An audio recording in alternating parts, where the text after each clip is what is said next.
Muy buenas, estás escuchando Detrás de la Verdad.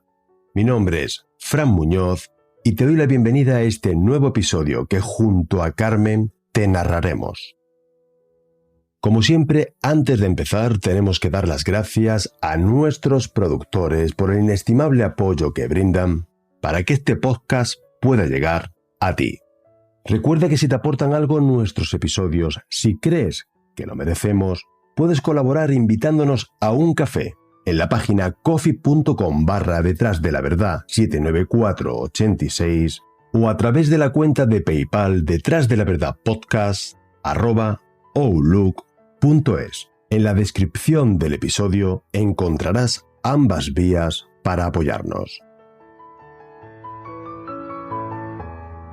Antes de comenzar el episodio de hoy, me gustaría agradecer a todos los que os tomasteis la molestia de pasaros por iVoox y dejarnos vuestro voto. El mayor tesoro que tenemos eres tú y el cariño que nos muestras. Santander, con 175.000 habitantes, es una capital pequeña donde se puede vivir tranquilamente, sin prisas junto al mar, sin los inconvenientes de una gran ciudad. Más de 45.000 santanderinos y santanderinas superan los 65 años, siendo más las mujeres que los hombres. La mayoría de ellas viudas que viven solas, tan solas que la visita de un vendedor de seguros, inquilinos nuevos o un albañil es acogido con agrado. Se trata de una novedad que rompe la monotonía. Victoria Rodríguez Morales era una vecina de Santander de 61 años de edad que vivía sola en su domicilio. El 15 de abril de 1987 fue encontrada muerta en su cama. Como suele suceder en estos casos, la policía y servicios sanitarios acuden al lugar para verificar si hay indicios de criminalidad y certificar el fallecimiento. En la vivienda de Victoria no había ningún indicio de robo ni de delito, y los servicios sanitarios certificaron la muerte natural, consecuencia de un infarto de miocardio. A pesar de ello, su hija siempre sospechó que su madre no había fallecido de muerte natural y que había sido asesinada.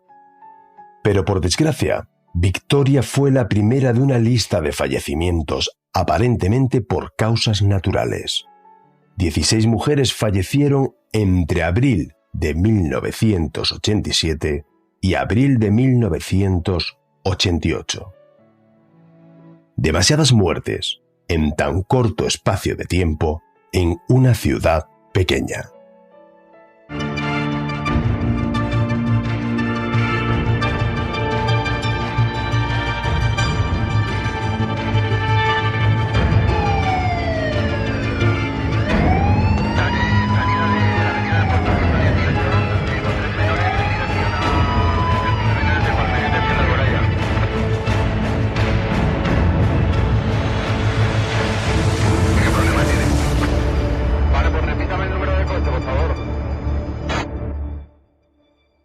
Detrás de la verdad. Un recorrido por la historia negra de nuestro país.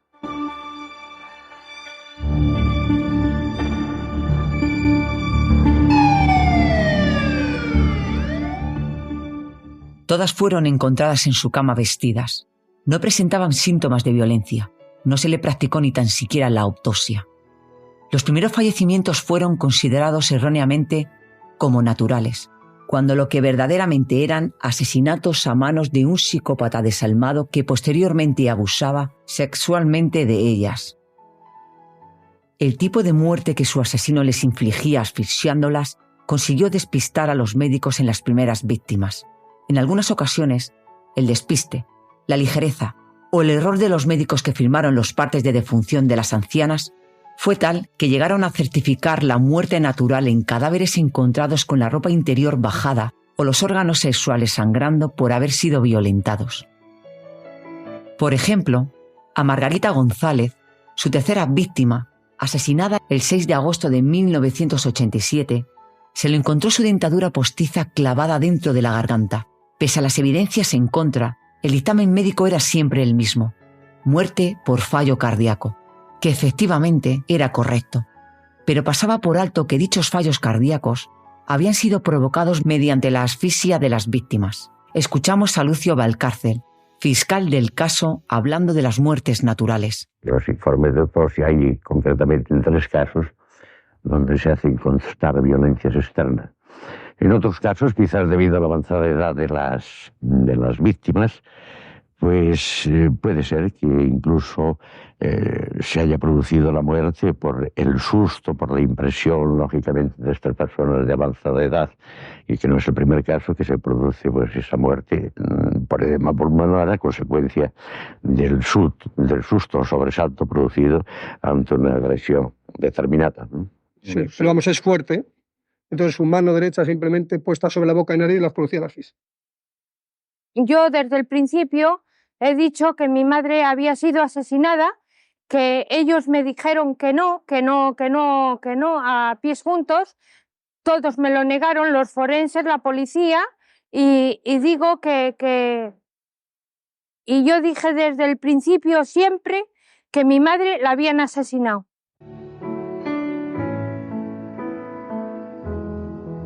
Las pruebas forenses encontradas en las escenas de los crímenes coincidían con casos anteriores.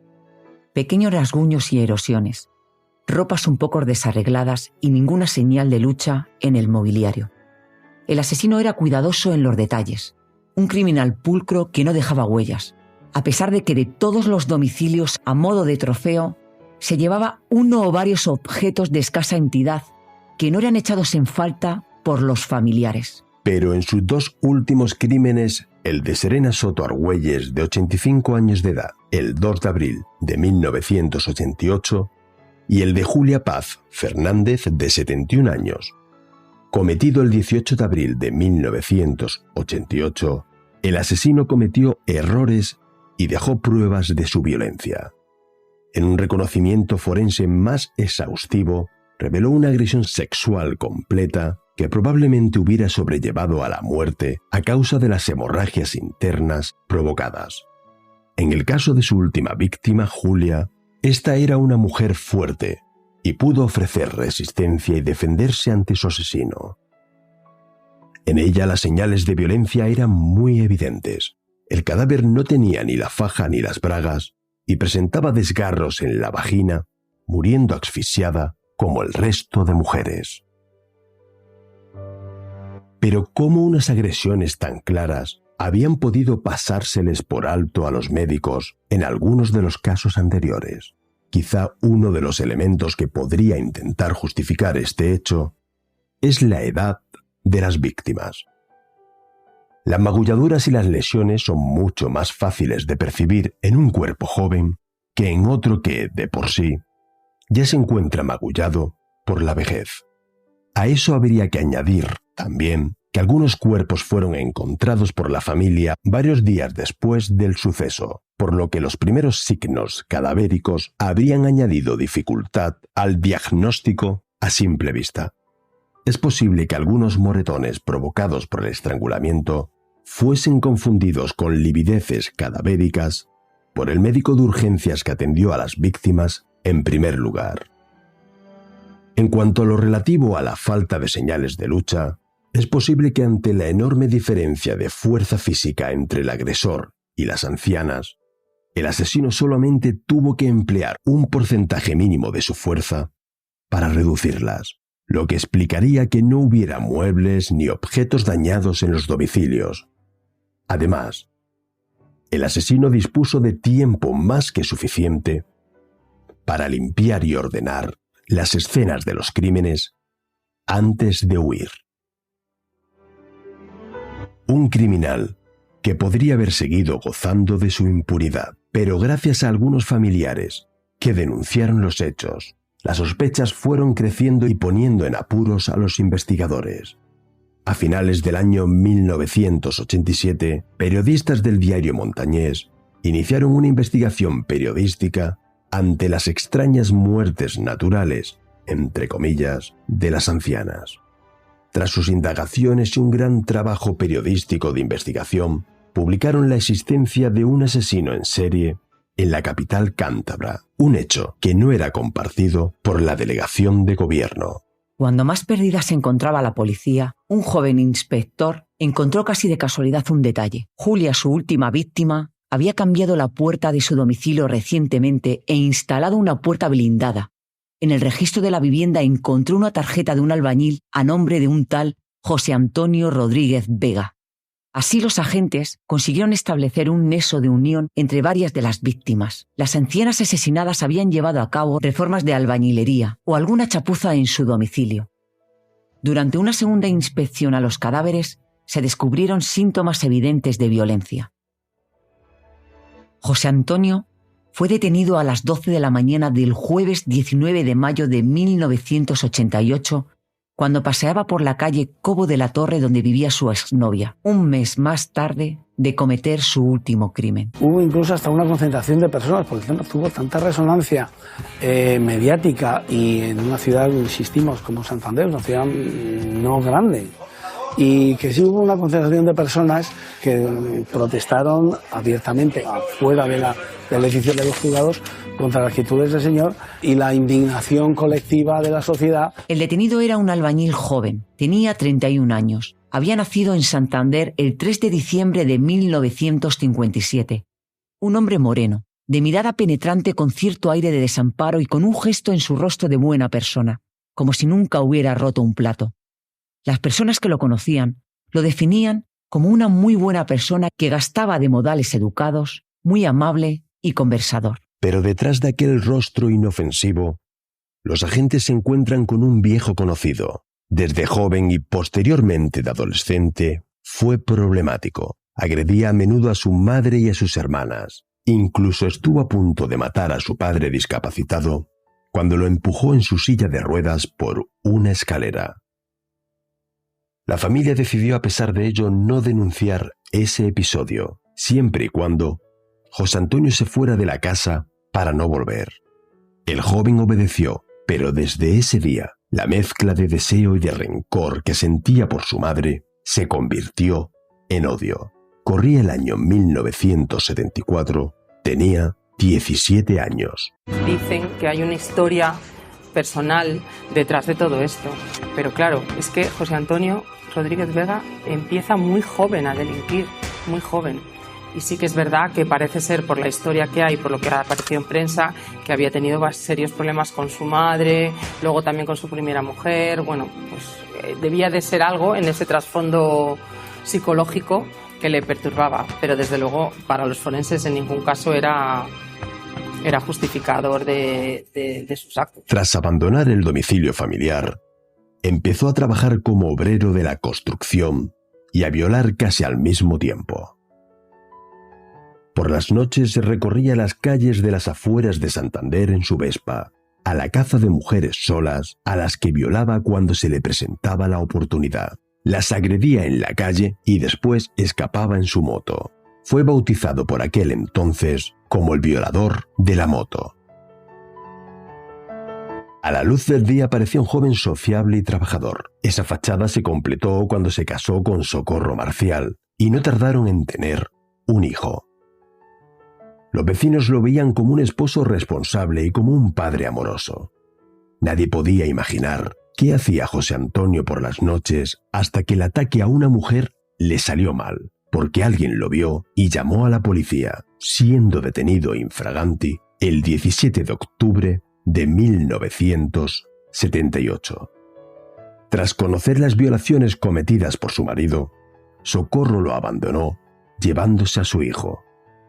Rodríguez Vera fue acusado de 12 violaciones, aunque pudieron ser más las mujeres agredidas que no denunciaron, siendo condenado por el tribunal a 27 años de cárcel, pero apoyado por su madre y por su hermana, consiguió sorprendentemente que 11 de las 12 mujeres violadas, sí, has escuchado bien, 11 de las 12 mujeres violadas retiraran su denuncia. Por aquel entonces el Código Penal vigente de 1973 permitía el perdón de la víctima y que se eximiera de la responsabilidad penal al autor. Esto hizo que solo pasara 8 años en la cárcel. Yo como madre no quiero que le maten, que le metan en un reformatorio y que le miren bien y que lo cuiden. La culpa ha tenido cuando estuvo en Carabanchel, que estuvo allí para que le mirarían y por eso lo han soltado. Mi hijo podía haber estado, todavía lo habían curado allí y no hubiese pasado lo que ha pasado. José Antonio era un niño muy inteligente, un muy buen estudiante, por lo que desde niño destacaba entre sus 5 hermanos y se convirtió en el favorito y en el ojo derecho de su madre. Pero con todo su dolor, ésta tuvo que echarlo de casa, como hemos visto, con solo 17 años, tras la agresión de su padre, y porque su madre se negaba a que la novia que José Antonio tenía viviera en el domicilio familiar. Rodríguez Vega albergaba una extraña mezcla de amor y odio hacia su madre, a la que veía con una mezcla de admiración y de miedo, y despertaba en él una extraña atracción sexual. Llegó a afirmar que todos los niños alguna vez se habían sentido atraídos sexualmente por su madre. Los especialistas creen que la frustración que tenía por sus sentimientos incestuosos sin satisfacer le convirtió en un misógino. Según él, fue su madre la causante de que empezaran sus fantasías de dominio, violencia e instintos asesinos. A su regreso a las calles de su Santander natal, Rodríguez Vega demoró menos de un año en volver a violar y empezar a matar. Tras la detención del conocido como el Mataviejas, los agentes encontraron en el registro de su domicilio una habitación de los horrores, pintada de rojo y con unas cortinas del mismo color que protegían las ventanas de curiosos. En ella hallan todos los trofeos que Rodríguez Vega había sustraído de cada víctima. Los expertos consideran que es una forma que estos psicópatas tienen para volver a recrearse y excitarse recordando sus crímenes. Se incautan joyas, televisores, alianzas, platos de porcelana, muñecas, abanicos, hasta imágenes de santos y otros muchos objetos de las ancianas. Los agentes acertadamente expusieron los objetos requisados a familiares de mujeres que hubieran fallecido solas en su domicilio en los últimos años en Santander. Así consiguieron identificar a 16 víctimas de este peligroso y frío asesino en serie, quedando sin identificar más de 30 objetos, por lo que se sospecha que el número total de víctimas pudo ser mayor, pero solo pudieron imputarle 16 muertes. Los forenses que intervinieron en el asunto, que no fue uno ni dos, fueron varios, determinaron que José Antonio Rodríguez Vega no era un enfermo mental, que era un neurótico, que tenía unos impulsos sexuales, una agresividad sexual ahí contenida, pero que en ningún caso era un enfermo psiquiátrico y que por tanto era plenamente consciente de lo que hacía. Tenía el nivel de inteligencia y de voluntad valorado por los forenses como para ser responsable de sus actos y ser condenado por ello. José Antonio reconoció 15 asesinatos y uno de ellos no lo reconoció. No sabemos muy bien por qué. Realmente, si tú lo piensas con una lógica nuestra, normal, entre comillas, pues no la encuentras. Me van a condenar por 15, ¿qué más da uno más? Pues quién lo sabe. Porque era un hombre muy inteligente. Entonces, pues son cosas que desde luego se llevó él. Los psiquiatras se encuentran ante un psicópata de libro con una parafilia como la gerontofilia, que es la atracción sexual que siente una persona joven hacia personas ancianas o de la tercera edad. Los especialistas se encuentran ante un hombre plenamente consciente de todos sus actos, un narcisista con un gran ego y con un gran afán de protagonismo, de una frialdad absoluta y sin remordimientos que le convertían en un ser muy peligroso. Se encontraban ante un asesino organizado y meticuloso. Sus asesinatos fueron premeditados y muy bien organizados. Localizaba a sus víctimas, todas ellas ancianas que vivían solas.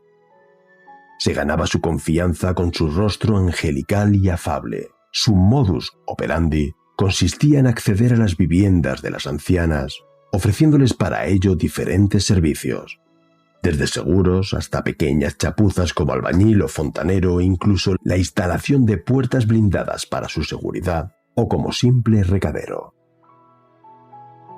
Realizaba tareas de vigilancia, controlaba sus costumbres, horarios, rutinas y visitas que recibía. Según él mismo explicó en el juicio, a las señoras que le habían caído bien durante las obras, pasaba a visitarlas con el tiempo, buscando cualquier pretexto. Todas la recibían con agrado y mantenían largas conversaciones con él, hasta que éste le hacía proposiciones sexuales. Y al ser rechazado, furioso, las atacaba hasta asfixiarlas. Posteriormente las agredía sexualmente después de muertas en la mayoría de los casos. Por lo que nos encontramos ante prácticas de necrofilia. Después las adecentaba, vestía y arropaba en sus camas, antes de marcharse con algún objeto a modo de trofeo. Parece ser que las acompañaba a casa, ¿no? Les inspiraba confianza porque debía de ser aparentemente un hombre agradable y de buen trato y demás. Y cuando ya estaba en casa con ellas, pues abusaba. Está diagnosticado o realmente está descrito como un psicópata desalmado, ¿no? Es decir, este término viene de Schneider, que es un psiquiatra de los años 40, 50, que explica con mucha claridad, porque es realmente de libro, una serie de las características que posee esta persona, ¿no? Es decir, es narcisista, muy centrado en sí mismo, en aparentar, ¿no? Tiene unas maravillosas habilidades sociales y de relación, muy marcadas también por una falta de empatía, una falta de vinculación afectiva con los demás. Entonces es un gran estudioso del ser humano con una intencionalidad siempre de salirse con la suya, es decir, cosifica a las personas en su propio beneficio. José Antonio Rodríguez es un individuo con una personalidad chulesca y con una gran altanería. Acabó confesando su autoría acorralado por todas las evidencias de pruebas encontradas en el domicilio. Él iba de gallito en el juicio, se enfrenta a todo el mundo, va de gallito, pero luego se va desmoronando y sobre todo le puede la chulería al final. Se insinuaba y era ante la negativa, que es algo que él ha explicado, ante la negativa de ese hecho, cuando realmente aparecía la agresión. Necesitaba ser primero negado para obtener, en cierta manera, esa excitación, muchas veces relacionada con una excitación sexual, que era lo que estaba pasando, o comenta, que pasaba con su madre. Es decir, una de las justificaciones que él da en todo momento es decir, esto ha sucedido por lo que me pasa con mi madre, a la que amo y odio con la misma intensidad. Que no tengo corazón, sangre fría, calculado, súper inteligente, ¿eh? Yo no me tengo con el psicópata, una persona psicópata lo tenías que ver, porque yo los he visto, ¿me entiendes? Los he visto y das por estar con ellos, con esa gente, no les gente y salgo a seguir y tal, y aquí las cárceles pues tenías que ver. A mi sobra le metí unos tíos por Navidades que... Porque estuve a punto de arreglarme con un mejor y se metió postura por medio, ¿entiendes? Me dio ganas de asesinarla allí mismo, ¿me entiendes? Provocándome, luego con el chiquillo, que no me lo querían dejar. Todo el mundo pega a su padre, a su madre, a sus hermanos, a su mujer y a sus hijos. Todo el mundo me pega, no soy yo. Eso es una turleta. Pero está bien que coges a la madre, porque ya mi madre ha crecido muchísimo, ¿entiendes? Ha crecido muchísimo hasta que me casé. Mira, una muerte ya de la casa, que se mete un vídeo mismo que niños, hijo de la gran puta. No quiero saber nada de ella, de verdad. No me da nombres.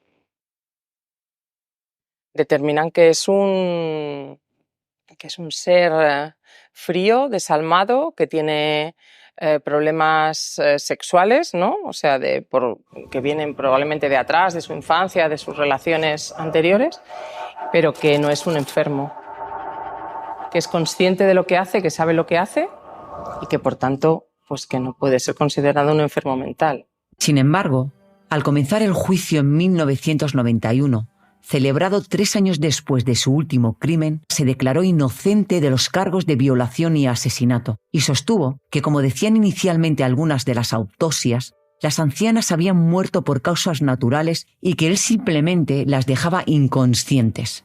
Fue muy sorprendente, porque él, negaba muchas evidencias que había ahí, justificaba actitudes monstruosas, las justificaba de manera muy sorprendente, diciendo que había sido provocado por esta señora, de que esta señora pues era una quedona. Él reconoció ciertos hechos, igual que reconoció los asesinatos, reconoció también los abusos, pero no en todos los casos. Y entonces hubo en 4 o 5 casos en el que se le absolvió.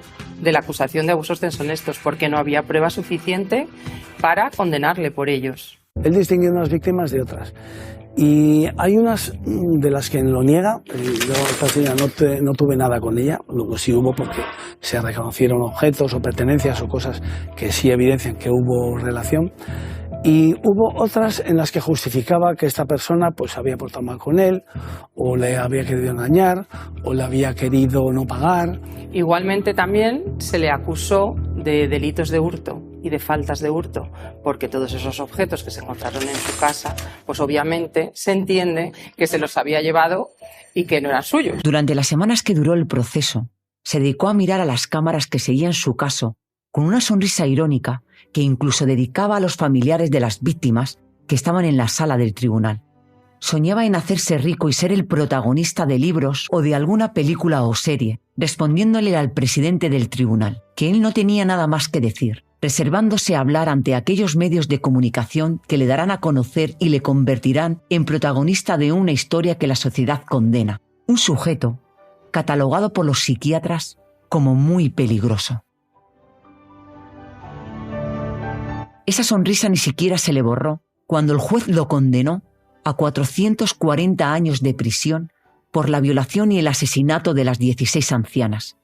A pesar de esa condena, en 17 años podría gozar de sus primeros permisos penitenciarios, ya que, con el Código Penal de 1973, que fue con el que se le condenó, fijaba el límite máximo de prisión en 30 años. Pero existía el concepto de redenciones por el trabajo, el cual fue suprimido en el nuevo Código Penal de 1995, por el cual si el reo trabajaba 2 días en prisión, redimía 1 de condena. Es decir, su condena máxima sería de 20 años y con sus 17 años cumplidos ya podría disfrutar de sus primeros permisos. Yo. Saben ellos que en el juicio no me callé. Que puse contra las cuerdas a esos imbéciles de psiquiatras que no tienen ni puta idea dónde tiene la mano derecha. Puse contra las cuerdas a la institución penitenciaria y les ataqué bien. Ataqué al sistema judicial. Que yo me lo lleve todo escrito, mi defensa. Yo casi me defendí solo. Que se reía hasta la sala allí, coño. Porque al final decía el presidente a mi abogado, haga usted el favor de decir a su patrocinado que se calle, porque en vez de juzgarle nosotros a él, nos está juzgando él a nosotros. Y eso es lo que yo creo que pongan en la prensa. Que nos voy a quitar ante las cámaras de televisión. Que lo dicen allí bien claro. Y que les voy a devolver la pelota. Yo tengo la pelota a mi tocado y se la voy a devolver. Con toda mi diplomacia, toda mi inteligencia y toda mi sabiduría, lo posee. Pues se me equivocaron, han metido la pata, porque están pillados ellos. Tras la sentencia, fue de prisión en prisión concediendo entrevistas. Soñaba con hacerse rico, vendiendo los derechos de sus crímenes. Y que yo cuando piso en la calle, si quiero, voy a tener ahí 200 millones de pesetas en la mano, si a mí me da la gana, porque me los están ofreciendo. Y por decir que me llamo José Antonio me están dando ya 100.000 pesetas. ¿Entiendes lo que te digo? Medios de comunicación y... Joder, que tengo 3 medios de comunicación y yo estoy en Estados Unidos de América. ¿Entiendes? Estas son algunas de las frases y perlas con las que el psicópata Rodríguez Vega se pavoneaba. Todos los hombres han sentido alguna vez deseos de violar a su madre. Yo digo hola en un medio de comunicación y me pagan 100.000 pesetas. Todas las víctimas me recordaban a mi madre y a mi suegra, que eran unas sinvergüenzas y veneno. Con la mayoría de las ancianas que maté, hice el amor con su consentimiento. Me incitaron a ello. Porque lo que tú no admites de los informes que te han hecho... Es que no existen informes, no existen. Se han basado en unos delitos graves y es que justo a todos. ¿No ves cómo se llama la televisión cuando gente que comete delitos graves? Psicópatas, asesinos, ya lo sabemos. ¿Me entiendes? Sí. Eso todo el mundo, una persona que mata a una persona, pues es un asesino normal. Pero eso de que es psicópata, de que ataca... A ver, ¿dónde están los informes? ¿Dónde está el estudio de la persona? Y ahora yo... ¿Tú no te consideras psicópata? Que me lo muestre. Yo no, una persona normal. Que no tengo corazón, sangre fría, calculador, súper inteligente, joder. ¿Entiendes? Inteligente. Inteligente, claro que lo sí, claro que lo soy. Calculador, claro que sí que calculo. ¿Qué persona no calcula su vida? Eso lo hace cualquier cosa. Y hasta hoy en día el delincuente, vamos, más tonto es un calculador y un sangre fría. De joder. Si tú no te consideras un psicópata ni un enfermo mental, ¿qué te consideras? ¿Una persona normal que ha cometido una cosa de esto Yo no me tengo con el psicópata, una persona psicópata lo tenías que ver, porque yo los he visto, ¿me entiendes? Los he visto y das pues con ellos, con esa gente, ¿no? Pues, y no sabe lo que y tal, y aquí las cárceles pues tenías que ver. José Antonio, tú conversas con una persona que asesina a 17 ancianas tras cometer tocamientos. Tampoco puede ser una persona normal. Bueno, pero eso es un móvil que te lo ahí y ya está, ¿me entiendes? Cuando una persona una persona psicópata, hay que tratarla, hay que hablar con ella. Y a mí no me ha tratado nadie y me ha hablado nadie. Y los psiquiatras, cuando están en Madrid, digo, para ver quién les vendía la biografía, no más. A sus intereses. Porque yo no les he hablado, no les he dicho nada apenas a ellos. ¿Entiendes? Les tengo que te he dicho a ti, punto, ¿no? Y deben sacar sus conclusiones. ¿Tú hubieras querido recibir tratamiento psicológico en la cárcel? No, porque no lo necesito. No necesito una bandera. Me considero una persona inteligente que sé estar y funcionar, me sé comportar aquí en la calle, punto. Rodríguez Vega cumplió los primeros 14 años de su condena en 10 cárceles diferentes, hasta que el 22 de octubre del 2002 fue trasladado desde la cárcel de Dueñas hasta el centro penitenciario de Topas, ingresando en el módulo de presos peligrosos. Muy pronto podría llegar a disfrutar de sus primeros permisos, lo que generaba gran alarma social. Su madre y hermanos, solo de pensar en su puesta en libertad, estaban aterrorizados. Dentro de prisión se jactaba y contaba con lujo de detalles sus crímenes a los otros reclusos. Parece ser que esos relatos espeluznantes, su altanería, su chulería y cómo disfrutaba de contar cómo había asesinado a las ancianas, hizo que algunos de los compañeros de prisión del Mataviejas, que ya lo tenían fichado tras coincidir con él en otros centros penitenciarios, le aplicaran su ley no escrita de la cárcel. Así fue como solo 2 días después de llegar a la prisión de Topas, el 24 de octubre de 2002, cuando José Antonio Rodríguez estaba en el patio de su módulo, es agredido por otros reclusos que se encontraban en el patio. Más de 100 pinchazos por cada rincón de su cuerpo. La cara estaba totalmente desfigurada cuando lo encontraron. Tenía pérdida de masa encefálica y de un ojo. Uno de los agresores paró. Se fumó un cigarro sentado en el cuerpo de Rodríguez Vega y continuó con la agresión. Fue enterrado en una fosa sin nombre, en el cementerio de San Carlos Borromeo de Salamanca. Nadie asistió a su entierro, salvo el sacerdote y los 2 enterradores. Me cuenta el funcionario con el que he hablado que estaba en el momento del asesinato, ese día, que salió con 5 reclusos, 2 etarras, con Enrique del Valle, el zanahorio, que le llamaban así por el color del pelo y por las pecas, y con los 2 cómplices, con Felipe Martín y con Daniel Rodríguez Ovelleiro. Salieron al patio, los 2 presos etarras pidieron ese día volver antes a sus celdas, vieron algo pasó, porque vieron que algo iba a ocurrir, decidieron mantenerse al margen y los 2 etarras volvieron antes a su celda. Cuando ya se vieron solos, fue en el momento en el que uno de los cómplices llevaba en un calcetín varias latas de refrescos, le dio un golpe al Mataviejas, le arrojó al suelo y en ese momento fue cuando Enrique del Valle, el zanahorio, pues le asesta 113 puñaladas que le ocasionan la muerte. Las 2 últimas en los ojos. Cuentan que la situación, la imagen era devastadora. Era una imagen del patio de la cárcel lleno de pisadas de sangre. El olor tan fuerte de la sangre se percibía incluso desde las ventanas de acceso a la galería del propio patio. Era una imagen muy impactante. Por su asesinato fueron condenados 3 reclusos muy peligrosos, calificados como internos FIES 1. Enrique del Valle, Arias el Zanahorio, recluso muy peligroso con múltiples antecedentes por robos a mano armada, atentado, intentos de fuga e incluso un secuestro de funcionario en la cárcel de Herrera de la Mancha en Ciudad Real. Daniel Rodríguez Ovelleiro, con múltiples antecedentes por robos a mano armada y atraco, tuvo un intento de motín en la misma cárcel salamantina. Y Felipe Martínez Gallego, por robos y hurtos. Este último es el que menos clara está su participación en el crimen. y fue condenado a menos años. A su llegada a los juzgados para ser oído en declaración, Enrique, el zanahorio, fue recibido como un héroe entre vítores y aplausos. En su declaración se limitó a decirle al juez instructor: le hice un favor a la sociedad. Victoria Rodríguez Morales, 61 años de edad. Simona Salas Menéndez, de 84 años. Margarita González Sánchez, 82 años. Manuela González Fernández, 80 años. Josefina López Gutiérrez del Anillo, 86 años. Natividad de Robledo Espinosa, 86 años también. Catalina Fernández, 93 años.